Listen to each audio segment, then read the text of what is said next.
আসসালামু আলাইকুম। সবাইকে শুভেচ্ছা জানাচ্ছি। মাসুম মাহবুব। দেখছেন ওপেন দ্য ইউটিউব চ্যানেল এবং মাসুম মাহবুব ফেসবুক পেজ। আজকের ব্রেকিং খবর হলো, ভারতের গণমাধ্যম দাবি করেছে পাক সেনারা লাইন অফ কন্ট্রোল পেরিয়ে আন্তর্জাতিক সীমান্ত পেরিয়ে ভারতের ভিতর ঢুকে পড়েছে। দ্বিতীয় ব্রেকিং খবর এবার, ভারতের অহংকার, ফ্রান্সের রাফায়েল পাক বিমান বাহিনীর ভয়ে পালিয়ে গেল। 3 নম্বর ব্রেকিং খবর, শিয়ালকোট সহ কয়েকটি স্থানে পাক ভারতের ব্যাপক গোলাগুলি। 4 নম্বর ব্রেকিং খবর, ভারতের বেশ কয়েকটি চেকপোস্ট এবং বাংকার গুড়িয়ে দিল পাক বাহিনী।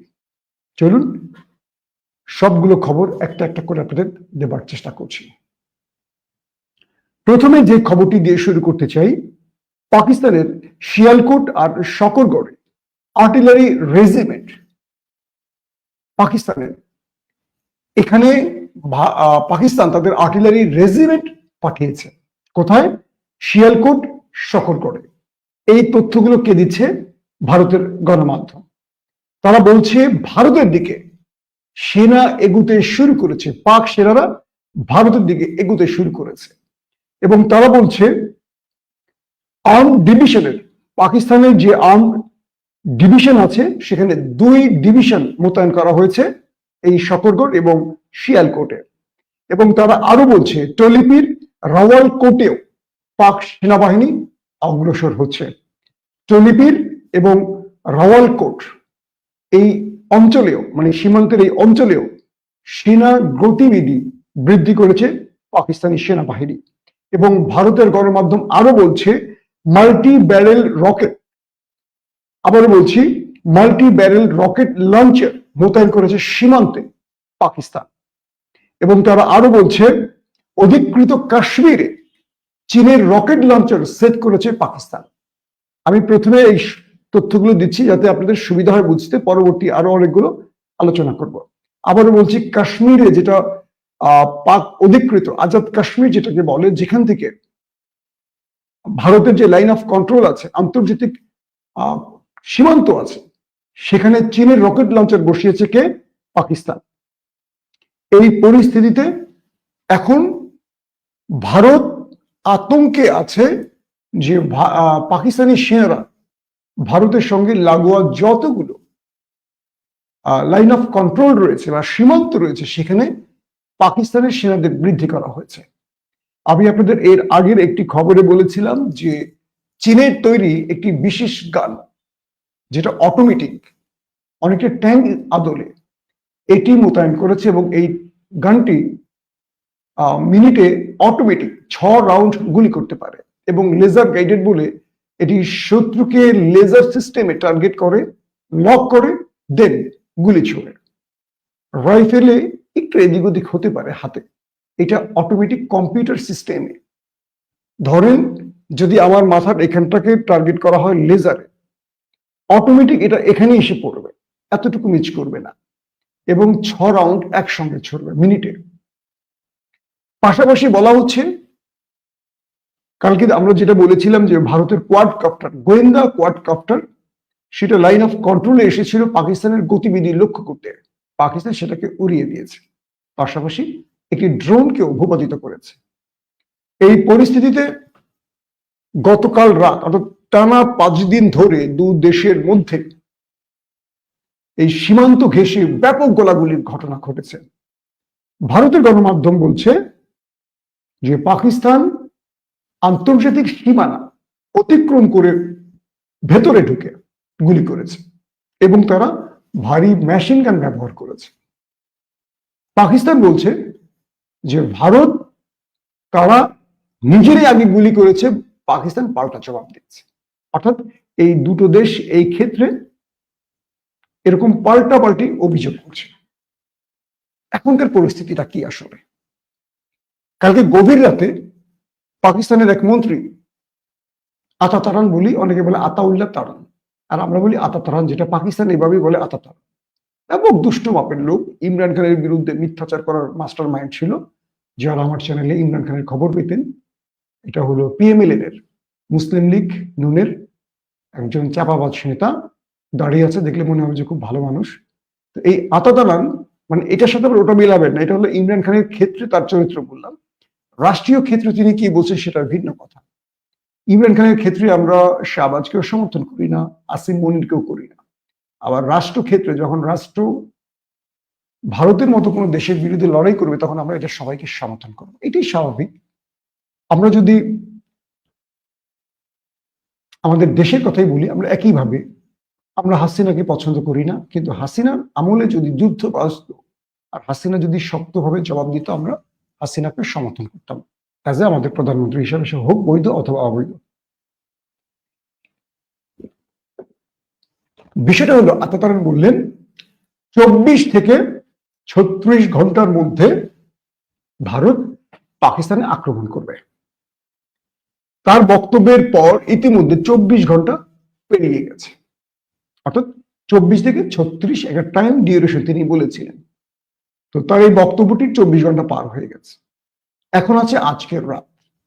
যেহেতু গেল রাতে ভারত আঘাত করেনি, তাহলে আজকের রাতটা হলো খুবই ক্রুশিয়াল রাত। আতাতারান বলছেন তাদের কাছে ইন্টেলিজেন্স তথ্য আছে, গোয়েন্দা তথ্য আছে, সেই তথ্যের আলোকে তিনি পাক গণমাধ্যমে এই বক্তব্যটি দিয়েছেন। এখন আজকে রাতে তাহলে এই যুদ্ধ শুরু হচ্ছে, এই প্রশ্নটা থাকছে।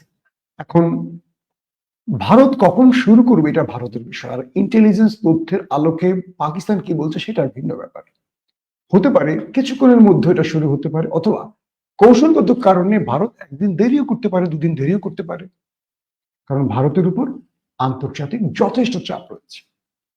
আসলে আন্তর্জাতিক চাপ নেই, চাপ নিয়ে একটু আলোচনা করে। তুরস্ক সরাসরি বলে দিয়েছে এই দুই দেশের যুদ্ধ চায় না তুরস্ক, এবং দুই দেশকেই আলোচনার মাধ্যমে সমাধান করতে বলেছে। পাশাপাশি তুরস্ক এটিও বলেছে যদি যুদ্ধ শুরু হয়ে যায় আমরা পাকিস্তানের পক্ষে দাঁড়াবো।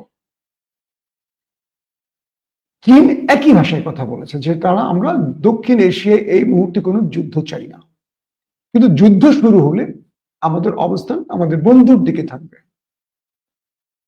রাশিয়া এই ব্যাপারে এইরকমই নিউট্রাল মন্তব্য করেছে, কারণ রাশিয়া এই মুহূর্তে নিজেই যথেষ্ট চাপে আছে, নিজেই ইউক্রেনের যুদ্ধ ছড়িয়ে রাশিয়া কোন পক্ষে যাবে না যাবে এটা দিয়ে আসলে এখন কোনো ম্যাটার করে না, কারণ রাশিয়া নিজেই রয়েছে যথেষ্ট চাপে। এবং ইউক্রেন যুদ্ধের কারণে রাশিয়া পৃথিবীর বিভিন্ন দেশ থেকে সেনা ভাড়া করতে হয়, তার মানে রাশিয়ার ভেতরেও করুণ অবস্থা। তিনি সমর্থন করলে গিয়ে না করলে কি বড় ম্যাটার না। আমেরিকাও দীর্ঘ 50 বছর ধরে যুদ্ধ করেছে বিভিন্ন দেশে, সব জায়গায় পরাজিত হয়েছে, এবং ইসরায়েল ইস্যু বলি, সিরিয়া ইস্যু বলি, নানান রকম ইস্যুতে আমেরিকাও বেড়াতার মধ্যে পড়ে আছে। এই মুহূর্তে আমেরিকা হয়তো সমর্থন দিবে, কিন্তু অস্ত্র বিক্রি করবে, কিন্তু ফুল ফেজে নিজের সেনা পাঠিয়ে যে কাউকে সাহায্য করবে সেই সুযোগটি আমেরিকারও নেই। তাই ডোনাল্ড ট্রাম্প বলেছেন অবস্থা পর্যবেক্ষণ করছি, তারা সিদ্ধান্ত নেবে কি করবে, এখানে আমাদের কোনো সে নেই। আমরা যুদ্ধ করতেও বলবো না, আবার তারা যুদ্ধ করলেও আমাদের অবস্থান দুপক্ষেই থাকবে। ভারত আমাদের বন্ধু, পাকিস্তান আমাদের বন্ধু, তার মানে আমেরিকা কোন একটি পক্ষে দাঁড়ায়নি। আপনারা জানেন যে 71 থেকে কিন্তু পাকিস্তানের পক্ষে আমেরিকা ছিল, তখন ছিল রাশিয়া কিন্তু ভারতের পক্ষে। তো এখন বিশ্ববাজারে, বিশ্ব অর্থনীতি, অনেক ব্যাপার আছে, ভূ রাজনীতির অনেক মারপ্যাচ আছে, জিও পলিটিক্সের যে বিষয়গুলো, সেখানে কে কখন কার বন্ধু হয় বলা যায় না। তবে আমেরিকার অবস্থান দুদেশের পক্ষে। সৌদি আরব, কাতার, কুয়েত, আরব আমিরাত, আরব রাষ্ট্রগুলো যুদ্ধ থামাতে বলেছে, তবে তারা পাকিস্তানের পক্ষে। স্বাভাবিক অর্থে থাকবেই। সবকিছু মিলে ভারত কিন্তু একা এক ইসরায়েলকে নিয়ে। তবে ভারতের পক্ষে ফ্রান্স দাঁড়াবে, যেহেতু অস্ত্র বিক্রি করে, কিন্তু ফ্রান্সও সেনা পাঠিয়ে সাহায্য করবে, বিষয়টা এরকম না। এখন আসেন মূল কথায়। ভারত মূলত আন্তর্জাতিকভাবে পাকিস্তানকে একা করতে চেয়েছিল, এবং ভারত এই যাত্রায় পারেনি। তার দুটো কারণ। পাকিস্তানের রাজনৈতিক অস্থিরতা থাকলেও নরেন্দ্র মোদীর জনপ্রিয়তা একেবারে কমে গেছে, কারণ নরেন্দ্র মোদী তার এই ক্ষমতার শাসন আমলে সংখ্যালঘুদের উপর এত বেশি নির্যাতন করেছেন যে পশ্চিমা দুনিয়া নরেন্দ্র মোদীকে একটা সাইডের, অর্থাৎ একটা এক পেশীয় বা এক পক্ষীয় সরকার মনে করে। সেটা মুসলমানদের উপর, মণিপুরে খ্রিস্টান সম্প্রদায়ের উপর, বহু জায়গায় নরেন্দ্র মোদীর এই কাজগুলো আমেরিকা বলি বা পশ্চিমা দুনিয়া বলি তাদের কাছে প্রশ্নবিদ্ধ, অনেকটা ইসরায়েলের মতো। নরেন্দ্র মোদী খুব চাপে আছেন, ঠিক ইসরায়েলের নেতানিয়াহুর মতো। এই যুদ্ধটা দিয়ে তিনি জনপ্রিয়তা বৃদ্ধি করতে চাইছেন। কিন্তু পেহেলগাঁওতে যে ঘটনাটি ঘটেছে, ভারতীয় সেনারা, ঘটনাস্থলে প্রত্যক্ষদর্শীরা, তারা যে বক্তব্যগুলো দিয়েছে তারপর ফেঁসে গেছে নরেন্দ্র মোদী। এবং শিখ নেতারা যখন বলছেন এটা ভারত নিজেই করেছে পাকিস্তান বিদ্বেষ তৈরি করে রাজনৈতিক সুবিধা নেওয়ার জন্য, ফেঁসে গেছে। ইন্টারেস্টিং ব্যাপার, গতকালকে পাকিস্তানের এক মেজর, এক ব্রিগেডিয়ার জেনারেল, তিনি যুদ্ধ করতে পাকিস্তানের বিরুদ্ধে অস্বীকৃতি জানিয়েছেন। বলছেন এই সময় যুদ্ধ আমাদের জন্য বিজয় আনবে না, আমাদেরকে বড় রকম বিপদে ফেলবে। তাই তিনি যুদ্ধে রাজি হননি বলে তাকে সেনাবাহিনীর ওই পদ থেকে সরানো হয়েছে। শোনা গেছে মিস্টার কামার তার নাম, মিস্টার কামারকে পরবর্তী গ্রেফতার নাকি করা হয়েছে। এটা পাকিস্তানের জিও এবং এয়ারওয়াই সহ কয়েকটি টেলিভিশনে আমি খবর দেখেছি। অর্থাৎ ভারতীয় সেনাবাহিনীর মধ্যে মনোবল ভেঙে গেছে, তাদের মধ্যে অনেকেই যুদ্ধ করতে চাইছেন না। আর তার সবচেয়ে বড় প্রমাণ ব্রিগেডিয়ার জেনারেল মিস্টার কামারের স্টেটমেন্ট এবং তাকে বহিষ্কার করে গ্রেফতার। এটি আসেন, গত রাতে লাইন অফ কন্ট্রোলে আন্তর্জাতিক সীমা পেরিয়ে ভারতের বক্তব্য অনুসারে পাকিস্তান ঢুকে পড়েছে ভারতীয় সীমার কাছে, এবং সেখানে তারা ভারী মর্টার সহ ভারী অস্ত্র, ট্যাঙ্কের গোলার মতো তারা আক্রমণ করেছে ভারতীয় অংশে।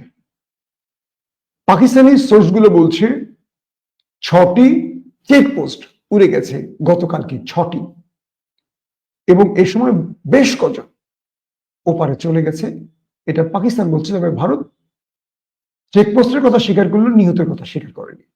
তো চেকপোস্ট যদি উড়ে যায়, চেকপোস্টে যারা ছিলেন তারা কি আকাশে যাবেন না? তারা কই যাবেন? উড়ে তো আকাশেই যায় সবকিছু, তাই না? বিমান উড়ে কই যায়?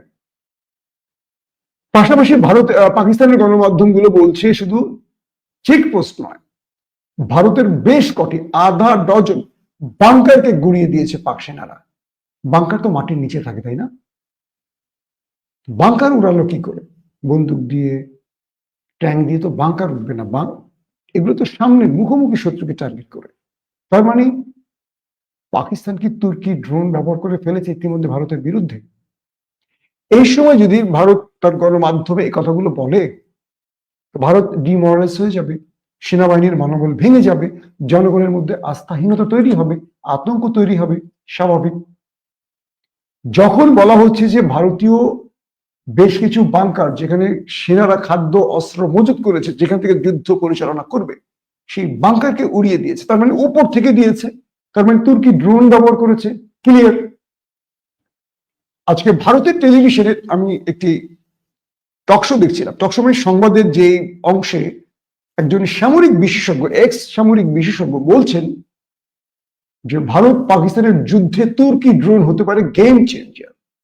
তার বক্তব্যটি হলো, সিরিয়াতে যখন রাশিয়া, ইরান, আমেরিকা, ইসরায়েল, মধ্যপ্রাচ্যের রাষ্ট্রগুলো একজোট হলো আর তুরস্ক একা ছিল, কিন্তু তুরস্কের মতো একটি দেশকে বিশ্ব মোড়লরা পরাজিত করতে পারেনি। সেটা তেল রিফাত বলি, সেটা কি বলে, আরো যে অঞ্চলগুলো ছিল, রাকা ছিল, তারপর মানে কি বলে এই মুহূর্তে জায়গাগুলো মনে পড়ছে না, অনেকগুলো সিরিয়ান অঞ্চলে, ইদলিব সহ তুর্কি সেনারা সেখানে অবস্থান করছিলেন এবং তাদের সাথে প্রতিনিয়ত লড়াই হচ্ছিল। তুরস্ক কি করছে, তার সেনাবাহিনীকে মুভ করার আগে আগে ড্রোন ব্যবহার করে ওয়াইপিজি বা তুর্কিশ মানে সিরিয়ান যে আর্মিরা ছিলেন, মানে আসাদ বাহিনী, তাদের উপর অ্যাটাক করতেন। যখন তারা পালিয়ে যেত তখন ফ্রি সিরিয়ান আর্মিরা, অর্থাৎ তুর্কি সমর্থিত আর্মিরা অগ্রসর হতো। ঠিক একই কাজ আজারবাইজান আর্মেনিয়াতে করেছে। আজারবাইজান আর্মেনিয়ার এই যুদ্ধের স্বয়ং আর্মেনিয়ার অভিযোগ যে তুর্কি সামরিক বিশেষজ্ঞরা, মানে তুরস্কের সামরিক বড় বড় অফিসাররা আজারবাইজানের কন্ট্রোল রুমে থাকতেন, যদিও তুরস্ক এটি স্বীকার করেন। যেমন তুরস্কের বিরুদ্ধে পাকিস্তান অভিযোগ তুলেছে যে 6টি কার্গো বিমান ভর্তি অস্ত্র দিয়ে গেছে, আর তুরস্ক বলেছে তেল ভর্তি আসছিল পাকিস্তানে। মূলত তারা আন্তর্জাতিক বিমান অন্য দেশে যাবে, কিন্তু তেল নেওয়ার জন্য পাকিস্তানে নেমেছে। এটা বোঝা যাচ্ছে যে এগুলো আসলে রাজনৈতিক কথা, বা এক দেশ আরেক দেশকে এইভাবেই কথা বলে। ভারতও জানে, তুরস্ক জানে, পাকিস্তানও জানে সত্য কি, কিন্তু বলতে হয়। বলছে আমরা তেল নিতে আসছি, 6টি বিমান একসঙ্গে একটার পর একটা আসছে তেল নিতে। তুরস্ক তো পাকিস্তান থেকে আগে কখনো তেল নেয়নি, এখন তেল নেবে কেন? তার মানে অস্ত্র দিয়ে গেছে, এই বিষয়টি ঠিক আছে। এখন বিষয় হলো, তুর্কি ড্রোন প্রথমে মানে আর্মেনিয়াতে নাগর্নো কারাবাখে আগে ড্রোন ছেড়ে দিত। দেখা যেত আর্মেনিয়ার সেনারা ট্যাঙ্ক নিয়ে ওখানে অবস্থান করছে, অটোমেটিক সেখানে গিয়ে টার্গেটে বোম্বিং করে চলে আসতো। আমরা দেখতাম, আপনার মনে আছে, আমাদের চ্যানেলে দেখাতাম ট্যাঙ্ক সহ আর্মিরা উড়ে যাচ্ছে, আবার মারছে, উড়ে যাচ্ছে, কেউ পালাচ্ছে, তাদের উপর মারছে, এইভাবেই করে এটা করতো। আর আজারবাইজানের সেনারা অগ্রসর হতো, এভাবে করে করে করে নাগর্নো কারাবাখ বিজয় করে। তো পাকিস্তানের তথ্যগুলো বলছে ভারতের যে বাংকারগুলো উড়িয়ে দিয়েছে, এই বাংকারগুলোর উপরে ড্রোন এসে অ্যাটাক করে বাংকারগুলোকে উড়িয়ে দিয়েছে, কিন্তু ভারত এটাকে স্বীকার করছে না। ওই যে বললাম মনোবল ভেঙে যাবে। তো এরপর কিছু পয়েন্টে যেটা বললাম যে দুপক্ষের মধ্যে ব্যাপক গোলাগুলি হয়েছে, আর কিছু জায়গায় পাকিস্তান এই খেলাগুলো খেলছে। পাকিস্তান কেন এটা করছে? পাকিস্তান আসলে ভারতের সেনাবাহিনীর মনোবল ভেঙে দিতে চায়। যেমন ধরেন, মনোবল ভাঙার জন্য চমৎকার খবরটি গতকালকে আমি বলেছিলাম না আপনাদের, যে ভারতের কাশ্মীর পয়েন্টে 5 জন ভারতীয় সেনা মারা গেছে। কিভাবে? পাকিস্তান বলছে যে এরা নিজেরা গোলাগুলি করেছে।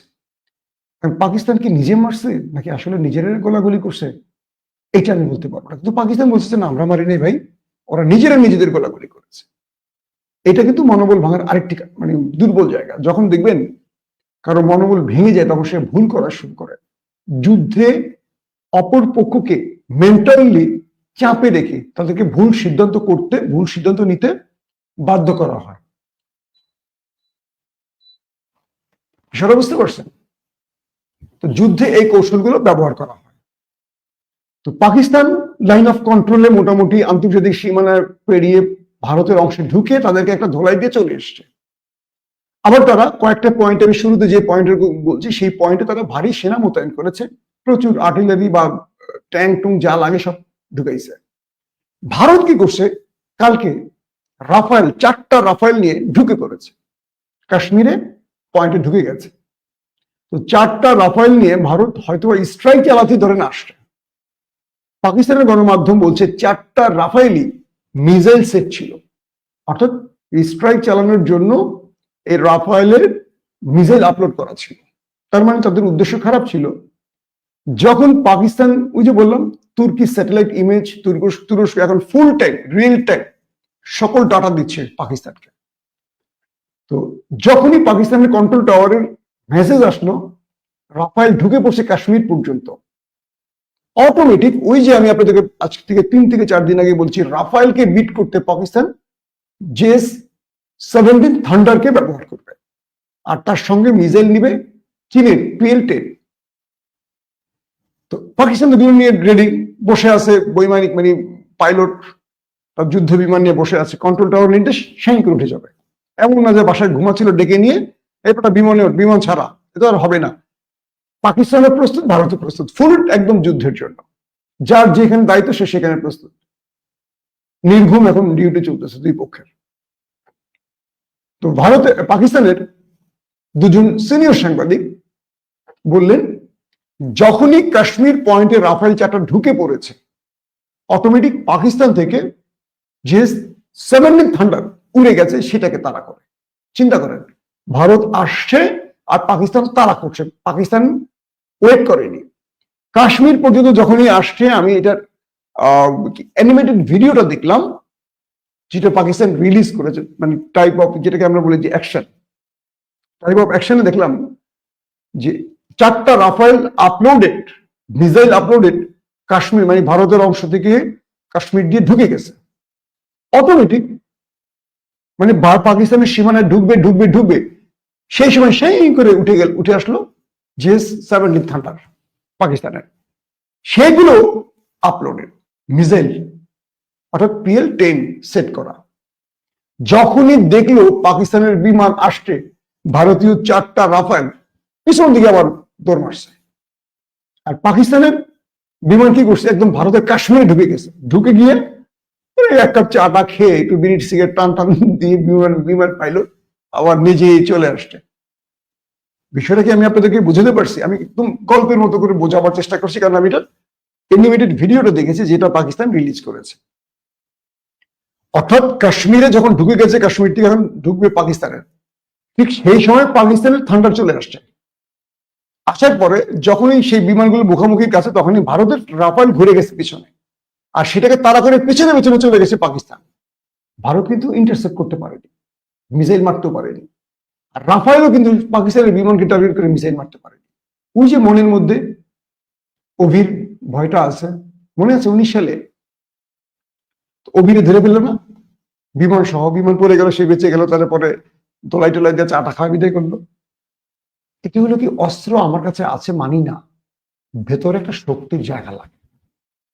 বিষয়টা বুঝতে পারছে না?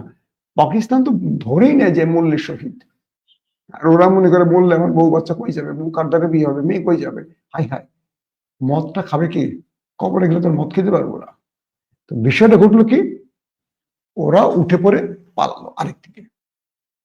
তারপরে পাকিস্তানের থান্ডার মুভ করে আবার চলে এলো।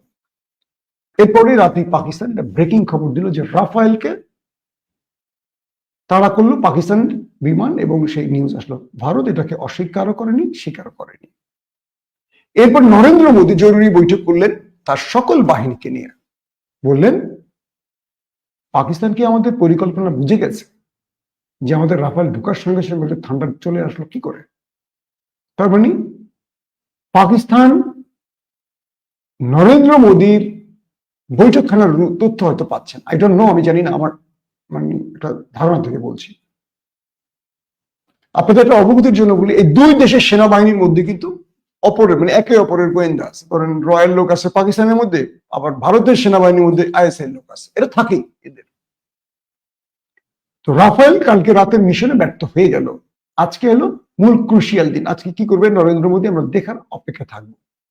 এখন যে বিষয় তৈরি হলো যে কালকে, এখন আরেকটি বিষয় তৈরি হলো যে কাশ্মীর সহ প্রত্যেকটি অঞ্চলে ভারত তাদের জনগণকে সরিয়ে নিচ্ছে, এবং শুধু সরিয়ে নিচ্ছে না, তাদেরকে প্রত্যেককে বলা হয়েছে যার যা প্রয়োজনীয় জিনিস সব নিয়ে চলে যাও। লাইন অফ কন্ট্রোল শুধু না, সীমান্ত অঞ্চল থেকে সবাইকে চলে যেতে বলা হয়েছে।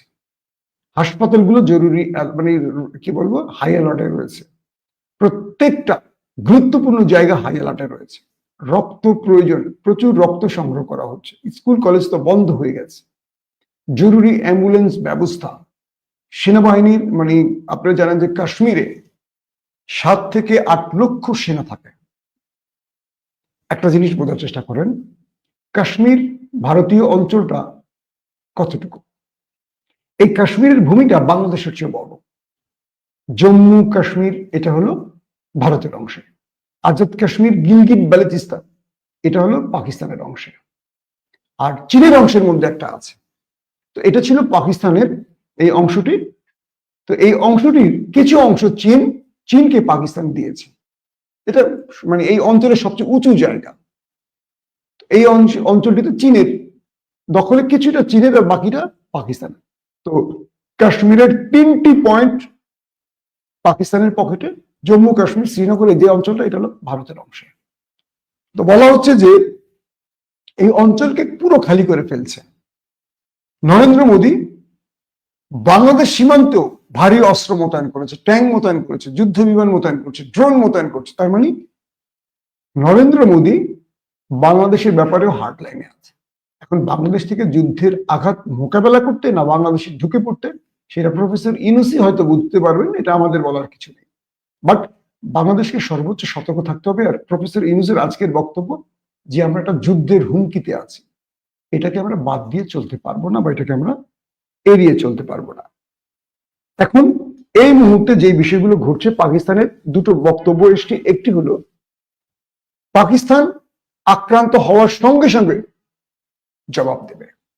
একটি পক্ষ বলছে প্রয়োজনে পাকিস্তান আগেই জবাব দেবে। যদি পাকিস্তান মনে করে যে আগে জবাব দেওয়া উচিত, তার আগেই দেবে। পাকিস্তানের প্রতিরক্ষা মন্ত্রী বলছেন যে আমরা ওই সময়টুকু ওয়েট করব যে পর্যন্ত ভারত আক্রমণ না করে। এখন পাকিস্তান কি কৌশলগত কারণে ওয়েট করবে নাকি নিজেরই আক্রমণ করে বসবে, সেটা আমরা হয়তো আজকের রাতটা, বললাম না একটা টেনশনের রাত, আমিও চেষ্টা করবো রাত জেগে আপনাদের আপডেট দেওয়ার, যদি কিছু ঘটে হয়তো আপনারা দেখতে পাবেন। আমি প্রতি মুহূর্তে পাকিস্তান এবং ভারতের সাংবাদিকদের সাথে যোগাযোগ রাখছি। এখন বিষয়টা তৈরি হলো কি, ভারত বা নরেন্দ্র মোদী আজকে যে গুরুত্বপূর্ণ বৈঠকটি করলেন, সেই বৈঠকে স্পষ্ট বলছেন অল্প সময়ের ব্যবধানে পাকিস্তানকে আঘাত করো। সেনাবাহিনী, এয়ারফোর্স, নেভি, এভরিথিং নেমে গেছে। ভারতের পরিকল্পনা হলো তারা প্রথমে যুদ্ধ বিমান দিয়ে অ্যাটাক করবে, হোক সেটা রাফায়েল বা হোক সেটা মিগ, অন্য কিছু একটা হোক। দ্বিতীয় ফেজে তারা এয়ারক্রাফট ক্যারিয়ারকে ব্যবহার করবে, আইএনএস বিক্রান্তকে ব্যবহার করবে। সেজন্য এয়ারক্রাফট ক্যারিয়ার এবং ওয়ারশিপকে ভারত প্রস্তুত রেখেছে।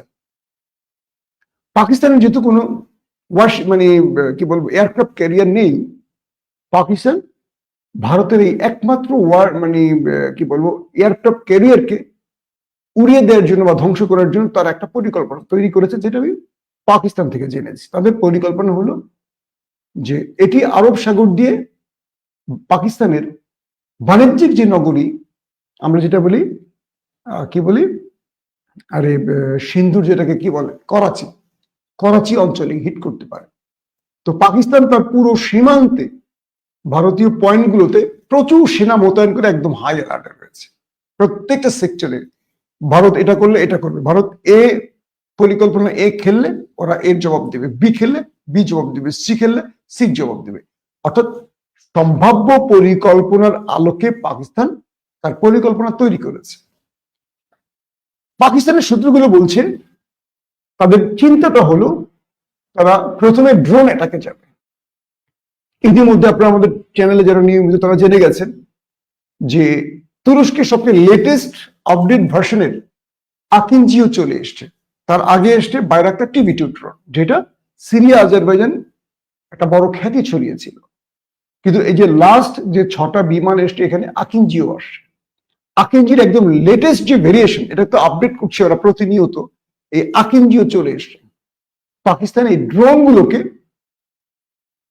এমন এমন গুরুত্বপূর্ণ জায়গায় সেট করেছে, বলা হচ্ছে যে পাকিস্তান আক্রান্ত হওয়ার সঙ্গে সঙ্গে ড্রোন তার ক্যারিশমা দেখাবে। অর্থাৎ এই ড্রোন গুলো লোডেড, তারা গুরুত্বপূর্ণ কোনো এমন কোনো মাঠে ঘাটে অ্যাটাক করবে না। ড্রোন অ্যাটাক কিন্তু মাঠে ঘাটে হয় না, আপনি জানেন। যুদ্ধ বিমানের অ্যাটাক মিস হতে পারে, ধরুন রাফেল উড়ে গেল, মারলো, এদিক ওদিক হতে পারে। ড্রোনের কাজ কি মাথার উপর চুপ করে বসে থেকে টার্গেটকে লক করে। ড্রোন কিন্তু হিট করবে না, হিট করবে কন্ট্রোল রুম থেকে। ড্রোনকে যদি কোনো বিশেষ, ধরেন কাশ্মীরে যেখানে প্রচুর সংখ্যক সেনারা অবস্থান করছে, তাদের যে ক্যান্টনমেন্ট বলি বা সেনা ছাউনি বলি, ড্রোন উপরে বসে আছে, তারা বলতেই পারে না, কারণ এটা রাডার সিস্টেম ফাঁকি দেয়। যখনই পাকিস্তানে আক্রমণ করবে এট এ টাইম, ধরেন 10টা ড্রোন 10টা জায়গায় ধামধাম করে যদি ছেড়ে দেয়, তো রাফায়েল কি করবে? তার সাথে ড্রোন অ্যাটাকে বেশি ক্ষতি হয়ে যাবে। তো পাকিস্তান প্রথম ফেজে ড্রোন ইউজ করবে, বাইরাক্তার TB2 প্লাস আকিনজি।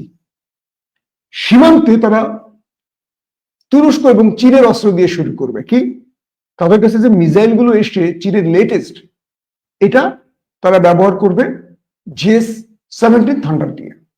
তারপর তো F-16 তাদের আছেই, এবং আমেরিকা 600 না 600 মিলিয়ন এরকম একটা অ্যামাউন্টটাও একটু এদিক ওদিক হতে পারে, পাকিস্তানকে দিচ্ছে এই F-16 কে সংস্কারের জন্য। অর্থাৎ আমেরিকা থেকে যে 16 কিনেছে পাকিস্তান, এগুলোকে সংস্কার এবং আধুনিকায়নের জন্য আমেরিকা উল্টো পাকিস্তানকে টাকা দিচ্ছে এই যুদ্ধের মধ্যে, বুঝতে পারছেন?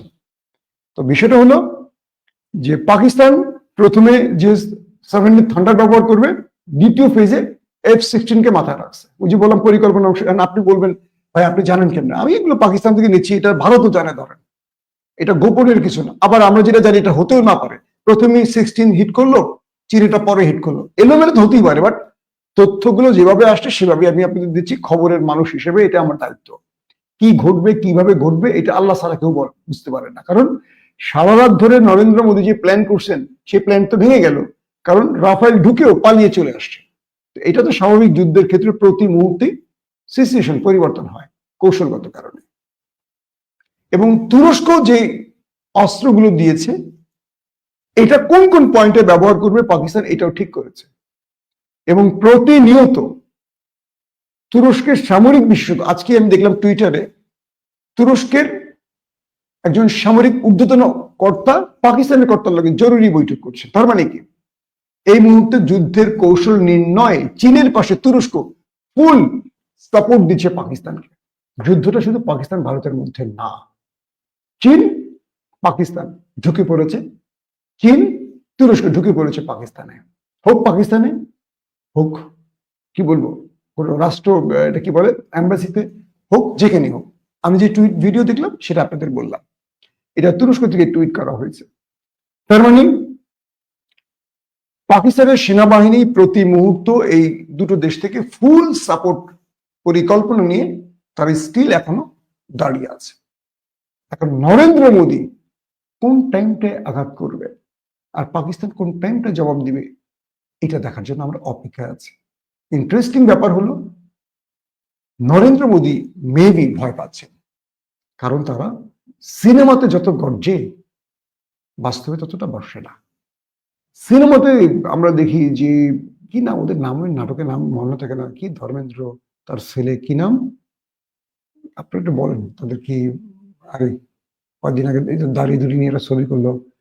তো মুম্বাই বা ভারতীয় ছবিতে তারা অনেক কিছু করে ফেলে, আর বাস্তবে তারা বাংলাদেশের বিজিবির পা ধরে ক্ষমা চায়, বাবা আমারে মাফ করে দেয়। প্রত্যেকে ভালো থাকবেন, আল্লাহ হাফেজ। ওপেন দাইস মানে সত্যকে সত্য বলা, মিথ্যেকে মিথ্যে বলা। আমরা শোনা কথা নয়, চোখে যা দেখি তাই বলি।